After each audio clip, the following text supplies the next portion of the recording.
நகரம் பார்வையாளர்களுக்கு வணக்கம். சென்னை வள்ளுவர் கோட்டத்தில் நாம் தமிழர் கட்சியின் சார்பில் நடத்தப்பட்ட கண்டன ஆர்ப்பாட்டத்தில் திமுகவுக்கு எதிராக சீமான் பேச்சிய பேச்சுக்கள் இன்றைக்கு விமர்சனத்திற்கு உள்ளாகி இருக்கிறது. அது குறித்து தான் நாம் இந்த அமர்வில் பேச இருக்கிறோம்.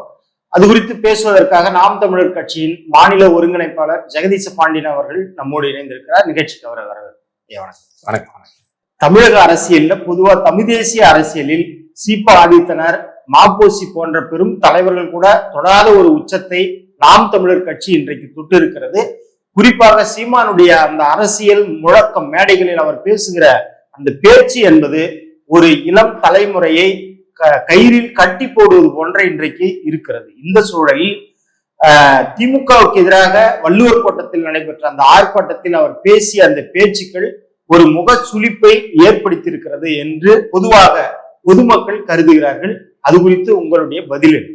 நீங்க சொன்னீங்க, சீபா ஆதித்தனார், ஐயா மாப்போசி அவர்கள் தொடாத உயரத்தை தொடங்கியது அவர்கள் தான். தமிழரசு கழகம், நாம் தமிழர் அமைப்பை ஐயா சீபா ஆதித்தனார் அவர்களும், தமிழரசு கழகத்தை ஐயா மாப்போசி அவர்களும் தொடங்கினார்கள். தேர்தலில் வென்றார்கள். அவர் கூட்டுறவுத்துறை அமைச்சரானார், இவர்கள் எம்எல்ஏ ஆனார்கள். தொடர்ந்து ஆனால் தொடர்ந்தார்களா? தொடங்கினார்கள், நடத்தினார்கள். தொடர்ந்தார்களா என்றால் இல்லை. ஏனென்றால் ஐயா சீபா ஆதித்தனார் வழியே வருகிற நாம் தமிழர் கட்சி பிள்ளைகள் இந்த அமைப்பை எடுத்து நடத்துவார்கள் சொல்லியிருக்கார். அவரு அன்றைய காலகட்டத்தில் அப்பொழுதைய தேவை கருதி ஐயா அண்ணாதரோட இணைந்து திமுகவோடு கூட்டணி வைத்து போட்டியிட்டு சபாநாயகராகவும் கூட்டுறவுத்துறை அமைச்சராகவும் ஆனார்.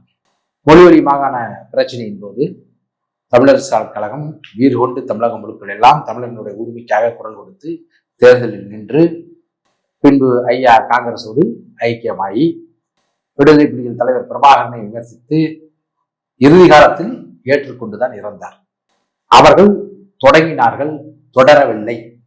ஆனால் நாம் தமிழர் கட்சி என்பது ஐயா கலைஞர் அவர்களும் ஜெயலலிதா அவர்களும் உயிரோடு இருக்கிற போது இன அழிப்பு விஷயத்தில் இருவர்களும் ஈழத்தமிழர் விஷயத்தில் உறுதுணையாக இல்லாத போது காலத்தின் கட்டாயமாக உருவாக்கப்பட்ட கட்சி நாம் தமிழர் கட்சி. 2009 இயக்கமாக ஆரம்பித்து 10 கட்சியாக மாறிய பிறகு தொடர்ந்து 8 ஆண்டுகள் காலத்தில் வேலை செய்து 16 தான் இந்த தேர்தலில் நிற்கிறோம். அதற்கு பிறகு தெரிய வந்த விழுக்காடுகள் 1.1, 4 இன்று 8.2 விழுக்காடுகள்.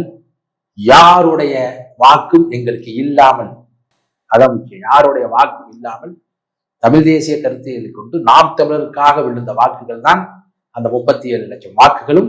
அது கூட்டணிக்கு போகாமல் இவரெல்லாம் 10 கட்சி கூட்டணி 11 கட்சி கூட்டணி இருக்கிற போது இந்த வாக்கு எந்த கட்சிக்கு விழுந்தது என்று தெரியாத போதே இது இவங்களுக்காக மட்டும்தான் விழுந்ததுங்கிறத நிரூபிக்கப்பட்டு இருக்கு. இப்ப நீங்க சொன்னீங்க நாங்க வந்து என்னென்னலாம் பண்ணணும். முதலில் நாம் தமிழர் கட்சி வாழ்க ஒளியே என்ற கோஷத்தை ஒலித்தது. சீமான் வரும்போது சீமான் வாழ்கன்னு சொல்ல மாட்டான், தமிழ்தாய் வாழ்க, தலைவர் பிரபாகரன் வாழ்கன்னு தான் சொல்லுவோம் இல்லையா? வரும்போதே மேடையில எப்படி இவர் நின்று பேசுவார், எப்படி பொதுமக்கள் உட்காருவாங்களோ அதே மாதிரிதான் நமக்குக்கான மேடையும் அமைக்கப்பட்டது. இங்க தலைவர்களுக்கான கூரை போடப்பட்டு, அவர்களுக்கு நாற்காலிகள் போடப்பட்டு, அவர்களுக்கு வேற நாற்காலிலாம் நீங்க பாத்தீங்கன்னா எல்லாம் ஒரே மாதிரிதான் இருக்கு. பொன்னாடை ஊத்துவது, பட்டாசு வெடிப்பது, எங்கேயோ 1-2 நடக்காம தெரியாம தம்பிகளுக்கு, அந்த மாதிரி இதெல்லாம் ஒழிச்சு. அதே மாதிரி வரும்போதே நீங்க பாத்தீங்கன்னா எந்த அதிகாரத்திலும் இல்லை, கட்டுத்தொகை பெறவில்லை, ஒரு உறுப்பினர் கூட இல்லை, கவுன்சிலர் கூட இல்லை. இவர்களெல்லாம் கேவலமாக பேசுகிற போதே டாஸ்மார்க்கை இவர்களெல்லாம் வென்று வந்து கூட முதல் கையெழுத்தை தான் போடுவார் என்று கனிமொழி அறிவித்த போது கூட செய்யாத விஷயத்தை நாம் தமிழர் கட்சியினுடைய மகளிர் பாசறை கையெழுத்திய மணிக்கு போராடி 500 டாஸ்மார்க் கடையை மூடி இருக்கிறது. நாங்கள் ஒரு இடத்துலையும் கட்டுத்தொகை தவிர ஒரு கவுன்சிலர் இல்லை. ஆனா 8 வழி சாலையை நாம் தமிழர் கட்சி போராடி சீமான் அண்ணனோடு நானும் சிறை சென்று அதை தடுத்து நிறுத்திருக்கோம். பரந்தூர் விமான நிலையமா நாம் தமிழர் கட்சி இல்லாமல் இல்லை. வேடந்தாங்கல் பக்க ஒரு நிறுவனம் விரிவாக்கமா நாம் தமிழ் கட்சி வழக்கு போட்டு நிறுத்திருக்கு. அம்பானி அதானியுடைய கடலில் விரிவாக்கமா நாம் தமிழர் கட்சி தற்காலிகமா இன்னும் நடக்கல, அதுக்கான போராட்டத்தை நடத்தி தடுத்து நிறுத்திருக்கோம். கடலில் எண்ணெய் கிழிவு ஏற்படுகிறது, எம்பி அந்த விசவாயு கசியுது, அதுக்காக போராடிக்கிட்டு இருக்கோம். இந்த மாதிரி எண்ணற்ற நல்ல விஷயங்களை நாம் தமிழர் கட்சி செய்கிற போது இந்த முன்னணி ஊடகங்கள், அச்சு ஊடகமா இருந்தாலும் சரி, காட்சி ஊடகமா இருந்தாலும் சரி, அதையெல்லாம் பெருமையாக காமித்ததா இல்லை. 2014 சீமான் அவர்கள் தேர்தல் இருக்கிற போது நாம் தமிழர் கட்சி போட்டி இடுவதையே இவர்கள் வெளியே சொல்லவில்லை. 2019 இருக்கிறது மற்றவையில் தான் போனாங்க. கமலஹாசனை விட நாங்கள் அதிகமாக வாக்கு பெற்றோம். 2021 நாங்கள் 37 லட்சம் வாக்கை பெற்ற போது கூட இவர்கள் சொல்லவில்லை. இப்பதான் சொல்றாங்க. ஆனா நீங்க என்ன சொல்றீங்க? இந்த வள்ளுவர் கோட்டத்துல அவர் என்ன பேசினார்? அப்படி முகம் சுளிக்கிறார்கள் என்றால் யார் முகம் சுளிக்கிறார்? கோபத்தின் விளிம்பில் கொப்பளித்துக் கொண்டிருக்கிற ஒரு இனம் வாயின் சரியான வார்த்தை வந்து விளிம்புன்னு நீங்க நம்பிக்கை கூடாது. இந்த தலைவர், நீங்க உங்க மொழி என்ன? இதுவரைக்கும் மரியாதை தானே பேசியிருந்தாரு. ஏன் இப்ப பேசுறாருன்னா, இத்தனை நாளா பேசுற மொழி அவங்களுக்கு புரியல. இந்த மொழியில பேசினாதான் அவங்களுக்கு புரிய மாட்டேங்குது அப்படின்னு அவர்கள் பேசுகிற மொழியே கடன் வாங்கி அவர் பேசியிருக்காரு. அது சீமானுடைய மொழி இல்லை. நீங்க பாருங்க, நாம் தமிழர் கட்சியும் தமிழ் தேசிய அரசியலையும் எதிர்த்து பேசுகிற அத்தனை ஊடகங்களும் இதுவரை நாம் தமிழர் கட்சிக்கு பிள்ளைகளையும் சீமானையும் நாம் தமிழர் கட்சியும் என்ன பேசுது பாருங்க. அப்ப அதுக்கு மறுப்பு பேசும்போது நாம நாகரிகமா பேசிதான் உங்களுக்கு ரொம்ப நாள் புரியலையாட்டுக்குது. அதனால இந்த மொழியிலேயாவது பேசி பார்ப்போம் அப்படின்னு பேசினாரு. அது இப்ப காதுல போய் விழுந்திருக்காட்டு. இல்ல, இப்ப நீங்க சொன்ன எதையும் வந்து பொதுமக்களோ அல்லது நாம் தமிழர் கட்சிக்கு வாக்கு செலுத்தினவங்களோ அதை வந்து மறுக்கல. இன்னொன்னு ஒரு படி மேல சொல்ல போனால், நாம் தமிழர் கட்சி இப்படியான ஒரு மாற்று அரசியலை முன்வைக்குது அப்படின்றதுனாலையும் ₹1 வாக்குக்கு நாம் தமிழர் கட்சி கொடுக்கல என்பதும் நாம் தமிழர் கட்சியினுடைய ஆகப்பெரும் பலம் அப்படிதான் பார்க்கப்படுது. ஆனால் மற்றவர்கள் அப்படி பேசுறாங்க, பதிலுக்கு நாமும் இப்படி பேசுவோம் என்பது ஒரு தலைவருக்கான அந்த தலைமைத்துவத்தை சீர்குலைக்கிற மாதிரி பொதுமக்கள் பார்வையில இருக்காதா? இல்ல, பொதுமக்கள் அப்படி பார்க்கவே இல்லை. பொதுமக்கள் எந்த இடத்துலையும் அப்படி பார்க்கவே இல்லை. இந்த எதிர்கட்சிகளாக இருப்பவர்கள், இப்போது ஆளுகிற திராவிட கட்சி, அவர்களுக்கு முட்டுக் கொடுத்திருக்கிற இல்ல சொம்பு தூக்கி கொண்டிருக்கிற ஒட்டு திண்ணை கட்சிகள் தான் இதை அப்படி பேசுது. இவர்கள் எல்லாம் ஏனடா சீமானை இத்தனை ஆண்டுகளாக நீங்க எல்லாம் இப்படி விமர்சிக்கிறீங்களேன்னு அப்படி கேட்கல. எங்க தலைவர் இருக்காரு, எங்களுடைய தேசிய தலைவர் மேதகுவி பிரபாகரன் அவர்கள் ரொம்ப மரியாதையாகவும் கண்ணியமாகவும் ஒரு இயக்கத்தை நடத்தினார். பெண்களுக்கு ரொம்ப மரியாதை கொடுத்தார். ஆனா இந்த உலகம் என்ன செஞ்சுச்சு? வீழ்த்திருச்சு. அதே போலதான் நாம் தமிழர் பிள்ளைகள் எல்லா இடத்திலும் கண்ணியத்தோடு நடந்து கொள்கிறார்கள். சில இடங்களில் அவர்களுக்கு புரிய வைக்க இந்த மொழி அவசியப்படுகிறது. ஆனால் இதை பொதுமக்கள் உள்வாங்கி கொண்டு எதிர்கருத்து தெரிவிக்க மாட்டார். இதெல்லாம் எதிரி, நான் என்ன ஆயுதம் எடுக்க வேண்டும் என்று எதிரி தீர்மானிக்கிற மாதிரி என் வாயிலிருந்து என்ன சொல் வர வேண்டும் என்று எதிரி தான் தீர்மானிக்கிறான். இல்ல, நாகரிகமாக சீமான் பேசுற மனிதர்களே அவர் நாகரிகமாக தான் பேசுறாரு. நீங்க அண்ணைய வாங்க அப்படின்னா ஐயா வாங்க அப்படிம்பாரு. நீ பேரு வாடான்னு சொல்லிப்பாரு. அப்புறம் இன்னொருத்தருக்கு இருந்து என்ன மொழி வரும்? அந்த மொழி தான் வந்திருக்கு. அதனால இது பொதுமக்களுக்கு முகசுளிப்பை ஒரு காலம் ஏற்படுத்தவில்லை. இப்ப இருக்கிற அந்த திராவிட கட்சிகளுக்கு வெற்றி கொண்டாடியும் தீப்பொறி ஆறுமுகத்தையும் இப்போது சிவாஜி கிருஷ்ணமூர்த்தியும் வழிநடத்தி கொண்டிருக்கிற அந்த கட்சிகளுக்கு, அந்த கட்சியுடைய தலைமைகளுக்கு தான் இது. ஏன்னா இவ்வளவு தூரம் நாகரிகமா பேசி இந்த ஒருத்தர் இப்படி கொந்தளிச்சுட்டானே அப்படின்ட்டு அவங்களுக்கு தான் ஏதாவது ஒழியா பொதுமக்களுக்கு இது எந்த விதமான இதையும் ஏற்படுத்தவில்லை. இல்ல, நீங்க பொதுமக்கள் அப்படி அப்படி வந்து பொதுமக்கள் கருதலை அப்படின்னு சொல்றீங்க. ஆனால் ஒரு பக்கம் அரசியல் விமர்சகர்கள் கூட சீமான் இப்படி பேசியதை தவிர்த்திருக்கலாம். அதை நான் சொல்றேன்னு, நீங்க அவரும் ரத்தமும் சதையுமாக சேர்ந்த ஒரு மனிதன் தான். எல்லா நேரமும் பயிற்றுவிக்கப்பட்ட ஒரு ரோபோட் மாதிரி நல்ல வார்த்தைகளை ஃபீட் பண்ணா பேசிட்டு இருக்க மாதிரியே பேசிட்டு இருக்க முடியாது. நீங்க சொன்னீங்க பொதுமக்கள்னா, நான் பொதுமக்களா இல்லையா? பொதுமக்கள்ங்கிற ஒரு தனியா இல்ல. நாம் தமிழருக்கு 36 லட்சம் ஓட்டு போட்டவன் அவன் அண்ணன் தம்பி மாமா மச்சான் அப்பாவுக்கு அவங்களும் பொதுமக்கள்ல தானே வராங்க. இந்த கம்யூனிஸ்டுகள் மாதிரி மின்சார கட்டணத்துக்கு போராடுவாங்க, விவசாய விளைபொருள் தனியா கொடுன்னு போவாங்க, ஆட்டோ கட்டணத்துக்கு ஏறுன்னு போடுவாங்க. இதெல்லாம் ஆட்டோ கட்டணத்தை உயர்த்துன்னு போடுவாங்க அவங்க கூட நின்று. அது உயர்த்தினாலும் பொதுமக்கள் தானே பாதிக்கப்படுவான். பொதுமக்களுங்கிறவங்க தனியாவே ஒண்ணு கிடையாது. இவங்க எல்லாம் சேர்ந்துதான் பொதுமக்கள். எங்ககிட்ட யாரும் கேட்கலையா? அவங்க கிட்ட ஒரு பொதுமக்கள் இல்ல. நான் இப்ப நேரடியா உங்ககிட்ட இப்படி கேட்கிறேன். இப்ப தொடர்ந்து இப்படி மேடைகளில் அவர் பேசுவதன் மூலமாக நாம் தமிழர் கட்சி வளருமா? அது வந்து கண்டிப்பாக வளரும். தொடர்ந்து பேசுறீங்க நீங்க என்ன? தொடர்ந்து இல்ல ஒருவேளை தொடர்ந்து அவர் மேடையில் பேசினார், அதான் நான் சொல்றேன். தொடர்ந்து எப்படி பேசுவார் அவருக்கு தெரியாதா? நீங்க முன்னாடி வந்து உட்கார்ந்து இருக்கிறவர் யாரு? இல்ல, கடந்த காலங்கள்ல செருப்பு கூட சில மேடையில தூக்கி காட்டி, அது என்ன தவறு? செருப்பை வச்சு ஒரு இந்தியாவில் ஆட்சி நடத்தியிருக்காங்க. தவறு செய்வனை அடிப்பன் செருப்பு தூக்கினா அது என்ன தவறுன்னு கேட்கிறேன். பரதன் வந்து நீங்க ராமர் இல்லாத நீ தான் சொல்றீங்களே, ராமர் ஆட்சியினுடைய மறு இதுதானே இந்த திராவிட ஆட்சின்னு நான் சொல்றீங்க. ரகுபதி சொல்றாரா இல்லையா? அதற்கு முன்னாடி ராமனுக்கு முன்னாடி அவனுடைய சகோதரன் பரதன் செருப்பை வச்சுதானே ஆட்சி நடத்தலாம். செருப்பை வச்சு ஆட்சி நடத்தலாம். தவறு செய்து செருப்பு தூக்கி காமிக்க கூடாதா? ராமர் ஆட்சியில இதெல்லாம் வருமா வராதா? அதுக்கு யாரும் முட்டு கொடுக்கல. இப்ப நீங்க பேசுறீங்கள, சீமான் வாயில் இருந்து வார்த்தையை விட பயங்கரமான ஒரு ஆபாச சொல். தமிழ்நாட்டில் ராவண லீலா நடத்தக்கூடிய இடத்தில் நாம் தமிழர் வந்தால் ராவண அரசை தான் அமைப்போம். அப்படி இருக்கிற அந்த மண்ணில் நீங்கள் ராமராட்சியினுடைய நீட்சி தான் சொல்றாரு. இதை விட ஒரு ஆபாசமான சொல் ஏதாவது இருக்கா? அதுக்கு இந்த அரசியல் விமர்சகர்கள் முற்போக்காளர்கள் கேட்கலையே. அவங்க எங்க போயிருந்தாங்க? அது தொடர்ந்து பேசுவாருன்னா என்ன? அதுக்கு என்ன தொடர்ந்து பேசுற அளவுக்கு நாங்க நாகரிகமற்றவர்களா? தொடர்ந்து ஏன் பேசணும்? நாங்க என்ன மொழியில பேசணும் அப்படின்னு நீங்க தான் தீர்மானிக்கிறீங்க. நீங்கள் நாகரிகமாக பேசினால் நாங்கள் மிக மிக மிக நாகரிகமாக பேசுவோம். நீங்கள் அதை தாண்டி போனால் நாங்களும் ஒருபடி தாண்டி போவோம். இல்ல, ஒரு பக்கம் சுபவி சீமானுடைய வளர்ச்சியும் தமிழ் தேசியமும் ஆபத்து, ரெண்டு பேரும் அழிக்கப்பட வேண்டியது அப்படின்னு பேசுறாரு. இன்னொரு பக்கம் அவருக்கு இடம் தர்ற மாதிரி இந்த மாதிரி மேடையில பேசுற பேச்சு ஒட்டுமொத்த தமிழ் தேசிய அரசியலுக்கும் ஒரு ஆபத்தை உருவாக்கும் அப்படின்னு பார்க்கலாம். தமிழ் தேசிய அரசியல் ஆபத்து தான். யாருக்கு? இந்த மண்ணில் பிறக்காத, இந்த மண்ணில் சுரண்டி பிழைக்கிற, ஆட்சி அதிகாரத்தில் இருக்கிற அத்தனை பேருக்கும் இந்த தமிழ் தேசிய அரசியல் ஆபத்து தான். ஐநா சபையினுடைய தீர்மானத்தின்படி அந்த மண்ணின் மைந்தர்களே இறையாண்மை கொண்ட ஒரு அரசை அமைத்துக் கொள்ளலாம் என்பதை மறைத்து வாக்கு அரசியலாக பணத்தை கொடுத்து சாராயத்து முறையற்ற முறையில் ஆட்சி செய்து தமிழுடைய நலத்தையும் வளத்தையும் கொள்ளையடித்துக் கொண்டிருக்கிற இவர்களுக்கு தமிழ் தேசிய அரசியல் ஆபத்து தான். இந்த தமிழ் தேசிய அரசியலை இதற்கு முன்னால் சொல்லிக் கொடுத்தவர்கள் அண்ணன் ஐயா சுபவி அவர்களும் அண்ணன் திருமாவளவன் அவர்களும் தான். அந்த அரசியலை அவர்கள் தொடர முடியவில்லை. அவருடைய தம்பிமார்கள் தொடர்ந்து கொண்டிருக்கிறோம். அப்பொழுது அவர்களுக்கு சரியாக இருந்தது, இப்பொழுது ஆபத்தாக இருக்கிறது என்றால் அவர்களுக்கு ஆபத்து. ஆனால் இந்த ஒட்டுமொத்த தமிழ் தேசியத்துக்கும் இது சரியான அரசியல். அவருக்கு நாங்க பேச இடம் கொடுத்துடலாம். அவர் இல்லைன்னாலும் இடத்த பேசிட்டு இருக்க ஆள் தான். காரணம் என்னென்றால் அவர் நாம் தமிழர் கட்சியினுடைய கூட்டத்தை தவிர, சீமானுடைய பேச்சை தவிர அவர் எதையுமே கேட்பதில்லை. சீமான் ஏன் பேசினார்? அவர் பேசுவதற்கான என்ன காரணம்?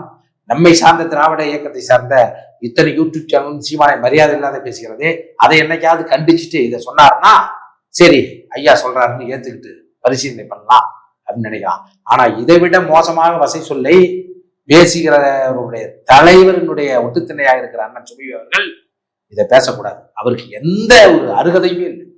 என்ன காரணம் சார்? இப்ப சுபவியும் குறிப்பா எல்லா மேடைகள்லயும் திருமாவை மரியாதையோட தான் சீமான் அவர்கள் பேசுறாரு.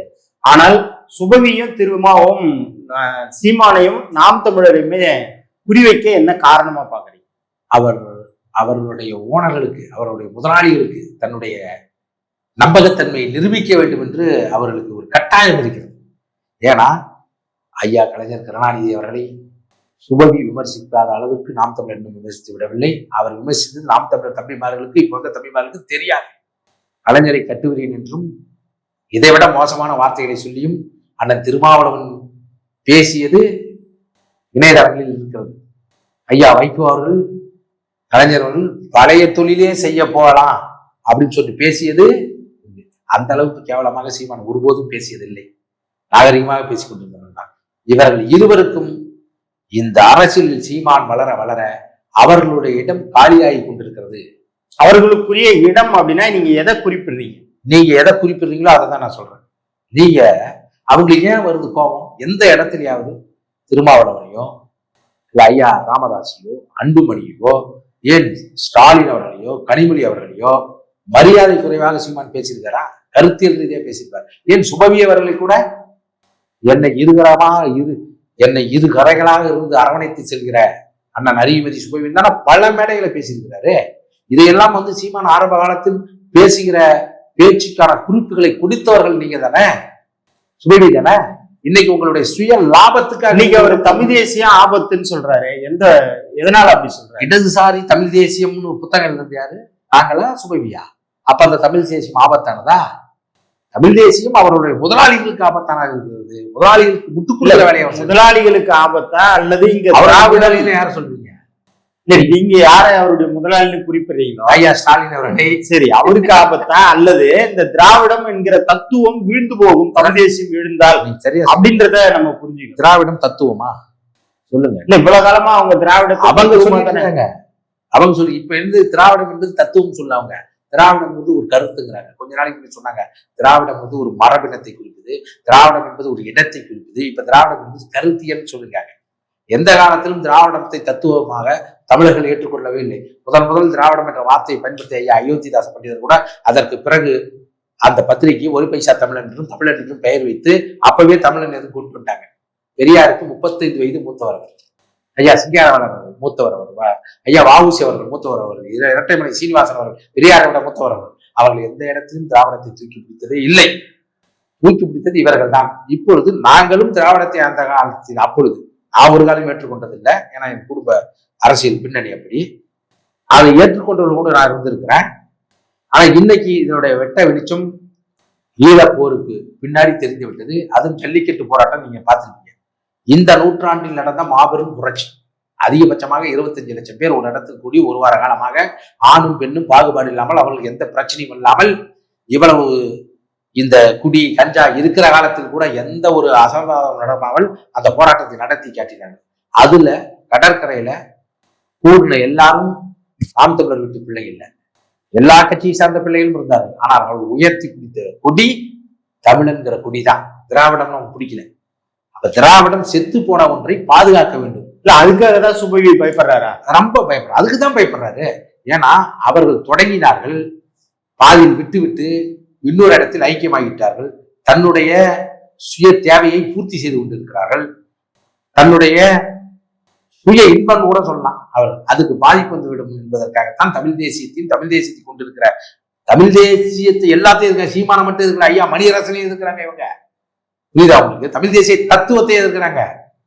பேசும்போது கூட ஒரு தெலுங்கு தேசியம் எதிரி கிடையாது, மலையாள தேசியம். உண்மையிலேயே எங்கள் தலைவர்கள் சொல்லியிருக்காங்க, ஒரு தேசிய இனம் தன்னுடைய விடுதலைக்கு போராடுகின்ற போது அருகில் உள்ள தேசிய இனத்தை பகைத்துக் கொண்டு வெல்ல முடியாது. அதுபோல அந்த மண்ணில் இருக்கக்கூடிய பிற தேசிய இனங்கள், அந்த தேசிய இனங்கள் போராடுகிற போது உதவி செய்யாமல் நிம்மதியாக இருக்க முடியாது. நாம் மலையாள தேசியத்துக்கோ தெலுங்கு தேசியத்துக்கோ கன்னட தேசியத்துக்கு எதிரான ஆளுகள் இல்லை, தமிழ் தேசியத்துக்கு ஆதரவானவர்கள். அது எங்க சொல்றோம்? எங்க இங்க தமிழ்நாட்டுல சொல்றோம். நாங்க போய் கேரளாவில் 50 லட்சம் பேர் இருக்கான் தமிழ் ஆளுன்னு சொல்லியே, 1.25 கோடி பேர் கன்னடத்தில் இருக்கான் தமிழன் ஆளுன்னு சொல்லி மொழிவெறி மாநிலத்தில் பிரிக்கப்பட்டு அந்த வரையில் தமிழர்கள் வஞ்சிக்கப்பட்டு நிலங்கள் அவர்கள் இருந்தால் கூட அந்த இடத்தில் தமிழர்கள் ஆளுன்னு நாங்க சொல்லலையே. எங்க சொல்றோம்? 8 கோடி பேர் இருக்க தமிழ்நாட்டில் இங்க தமிழ ஆளுன்னு சொல்றோம். அதுல இருந்து தப்பு. அது தமிழ் தேசியமே இல்லையா? அதான தமிழ் தேசியம். நல்லாண்மை என்பது தான் பிறந்த இல்லாண்மையாக கொள்ளல்கிறான் வள்ளுவன். அவன் வீட்டையும் நாட்டையும் அந்தங்க பிறந்தவனே ஆளணும், அதான்டா நல்ல ஆண்மைங்கிறான். இதெல்லாம் சொல்லி கொடுத்தது யாரு? நீங்க தானே. இப்ப தமிழ் தேசியத்துக்கு சுபவி பயப்படுறாரு அப்படின்னா, அப்ப இவ்வளவு காலம் இருந்த திராவிடம் பிராமணியம் அல்லது பார்ப்பனியம்னு சொல்லிட்டு இருந்த அந்த கருத்து உடைந்து இன்னைக்கு திராவிடம் எதிராக தமிழ் தேசியத்துக்கு போர் தொடங்கி இருக்கா? முதலாளித்துவம் தன்னுடைய உட்கூறுகளை உள்ளேயே பாட்டாளி வர்க்கத்தை வளர்த்து பாட்டாளி வர்க்கம் வளர்ச்சி பெறும்னு மார்க்ஸ் சொல்றான். ஏன்னா அவனுடைய தேவைக்காக என்ன பண்ணணும்? வேலை செய்வதற்கு படிப்பு சொல்லி இருக்கணும். கல்வி கற்றவர்கள் அடிமையாக இருக்க மாட்டார்கள், விடுதலை நோக்கி வெளியேறுவார்கள். அது நடந்துட்டு இருக்கு. அதுபோல இவங்க இப்ப திராவிடத்தில் இந்த பிராமணி எதிர்ப்புன்னு சொன்னாங்க. எந்த இடத்துல பிராமணி எதிர்த்தாங்க நீங்க பார்த்துட்டே வந்தீங்கன்னா, அண்ணாதுரை அவர்கள் காஞ்சிபுரத்திலே தேர்தலில் போட்டி போடும்போது அவங்களை எதிர்த்து நின்ற சீனிவாசன்ற பிராமணனை ஆதரித்து பெரியார் அவர்கள் பிரச்சாரம் செய்திருக்கிறார். அந்த திராவிட கருத்தியலை கொண்ட ஒரு கட்சிக்கு ஜெயலலிதா என்ற பிராமண பெண் ஆண்டுட்டாங்க. இன்றைக்கு கலைஞர் கருணாநிதியுடைய குடும்பத்தில் பெரும்பாலான மருமகள்கள் பிராமணத்தை சேர்ந்தவர்கள். இவர்கள் எங்கள் பிராமணியத்தை தவிர்த்தார்கள். ஆனா அவங்க திமுக தொடர்ந்து சொல்வது என்ன? திமுக என்கிற கட்சி உருவான பிறகுதான் தலைமையில் இருந்த அந்த பிராமணர்களுடைய ஆதிக்கம் குறைந்து இன்னைக்கு அதற்கு கீழே தட்டுகளாக இருந்தவர்கள் பிராமணர்கள் எங்க பார்த்தாலும் அந்த முன்னால இருக்க மாட்டாங்க, பின்னாடிதான் இருப்பாங்க. அவர்கள் எங்க போய் சண்டை போட்டுருக்காங்க, எந்த போர்ல கலந்துருக்காங்க பாருங்க. அவர்களை இயக்குபவர்களா தான் இருப்பாங்க. அதை தான் அவர்கள் செய்து கொண்டிருக்கிறார்கள். காலத்துல எல்லா இடங்கள்லயும் அரசு பதவிகள் அல்லது நீதிமன்றங்கள் எல்லாமே பார்ப்பனர்கள் தான் இருந்தாங்க. அதாவது காரணம் என்னன்னா, இவங்க சொல்றது இல்லை, அது ஆங்கிலேயர்கள் ஆளுகிற போது ஏற்கனவே படித்த சமூகமாக இருந்ததால் அவர்களும் முதலியார் சமூகமும் பிள்ளைமார் சமூகமும் கல்வியில படித்தவர்கள் ஆங்கிலேயர்களுடைய அதிகமா இருந்தாங்க. அப்ப பிராமணர் அல்லாதவர் சங்கம் நீதி கட்சியினுடைய முன்னையே ஒரு இதை ஆரம்பிச்சு அது தொடர்ச்சியாக வருது. என்ன ஆச்சு? தமிழ்நாட்டில் குறைந்த மக்கள் தொகையில் உள்ள மாற்றொரு தேசிய இனம் தமிழுடைய இடத்தை பிடித்துக் கொண்டது, ஆளுகிறது. எம்ஜிஆர் யாரு? தமிழ் ஆளுகிறது சரி. ஆனால் இன்னொரு பக்கம் இங்கிருந்த மக்களை கல்வி ரீதியாகவும் பிற சமூக ரீதியாகவும் உயர்த்தியது திமுக தான், திராவிடம் தான் அப்படின்றத மறுக்க முடியாது. இல்லை அப்படியா? கலைஞர் எப்ப பிறந்தாரு? 1924. என்ன அவர் என்ன படிச்சாரு? 8வது வரைக்கும் சொல்றாங்க. சிங்காரவர் என்ன படிச்சாரு? அவர் மீனவர் குடும்பம், அடிப்படையில பின்தங்கிய குடும்பம். பட்டம் செட்டியார் பட்டம், மீனவர். அவர் என்ன படிச்சாரு? அப்பவே வழக்கறிஞர். சத்தியாகிரகத்தில் காந்தியடிகள் அந்த நீதிமன்றத்தை புறக்கணிக்க வேண்டும் போது கோர்ட்டை எடுத்து போட்டு தன் சொத்தை வெள்ளைக்காரன் ஆக்கிரமிப்பு அளவுக்கு விட்டு வந்தவர் அவர். அவரு இவங்க திமுக படிக்க வச்சதா? ஐயா பேராசன் ஜீவானந்தத்தை இவங்க படிக்க வச்சாரா? வஉசி பெரியாருக்கு 7 வயசு மூத்தவருங்க, அவர் படிக்க வச்சாரா? ராமலிங்கம் பிள்ளை இவங்க படிக்க வச்சாங்களா? ரெட்டமலை சீனிவாசன் 2வது வட்டமேஜ மேடர் லண்டன்ல போய் கலந்துட்டு இருந்தாரு, இவங்க படிக்க வச்சாங்களா? ஏன் படிக்க வச்சீங்க? அப்படி படிக்க வச்சீங்க, ஏன் திமுக வர முடியல சொல்லுங்க. இவர்கள் அப்படியான ஒரு ஊடக பிம்பத்தை கட்டமைத்து இருக்கிறார்கள். உண்மை நிலை அது இல்லை. அப்படி படித்திருந்தால் இன்றைக்கு இன்னைக்கு வேலை வாய்ப்பு அலுவலகத்தில் 1 கோடி பேருக்கு மேல் பதிவு செய்யப்பட்டு காத்திருக்கலாம். வேலை வாய்ப்பு இருக்குதா? நீங்க படித்த கல்வி எதுக்கு பயன்படுகிறது? நீங்கள் கொள்ளையடித்து பணம் சேர்க்க தான் பயன்படுது. நீங்க மின்சார கட்டணத்தை ஏத்துறீங்க. ஏன்? மின்சார வாரியம் 1,69,000 கோடி கடன்கிறீங்க.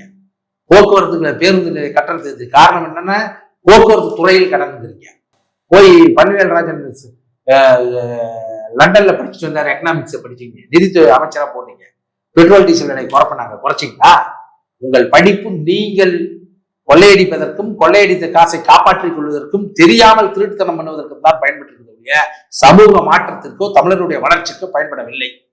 இல்ல, ஒரு பக்கம் இப்ப பெண்கள் குறித்து மேடையில இப்படி பேசுறதுனால சீமான் அவர்களுடைய அரசியல்ல அல்லது தமிழ் தேசிய அரசியல் இனி தமிழ்நாட்டுல மக்களால் அங்கீகரிக்கப்படாம போயிடும் அப்படின்ற ஒரு கருத்து பாருங்க. தமிழ் தேசிய அரசியல்ன்றது ஒரு தனி மனிதரால் தொடர்றது கிடையாது.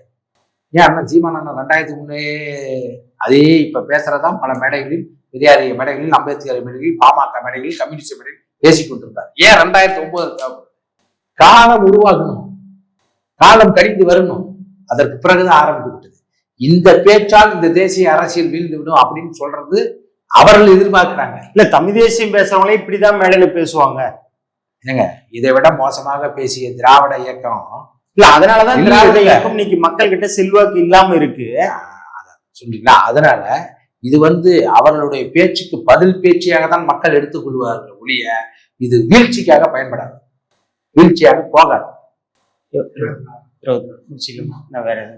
வேற விட்டுட்டு மின்சார கட்டணம் அது இது வேணுமா? அது பேசி நம்ம வேணா நானே பேசி முடிச்சேன். கட் பண்ணிக்கிறீங்களா? இல்லை, இது நானே பேசி முடிச்சேன். நீங்க இது வரைக்கும் கேட்ட இதுல பெண்களை இது மாதிரி சித்தரித்து, ஏன்னா மற்றவங்க பேசினா கேட்க மாட்டான். ஏன் இது இவ்வளவு தூரம் கேட்குதுன்னா, பெண்களை உயர்வாக மதிக்கக்கூடிய தேசிய தலைவர் பிரபாகரன் பிள்ளைகள் நாம் தமிழர் கட்சியில இப்படி பேசிட்டாங்கிற ஆதங்கத்துல இவங்க இருக்காங்க. உங்களுக்கு தெரியும், இத்தனை ஆண்டுகளாக இந்த கட்சிகள் பெண்களுக்கு கொடுக்க முடியாத இடத்தை பெண்களை முன்னிலை நிறுத்தி 50க்கு 50 விழுக்காடு கொடுத்து தேர்தலில் நிற்க வைத்து அழகு பார்த்த கட்சி தான் உங்களுக்கு தெரியும்.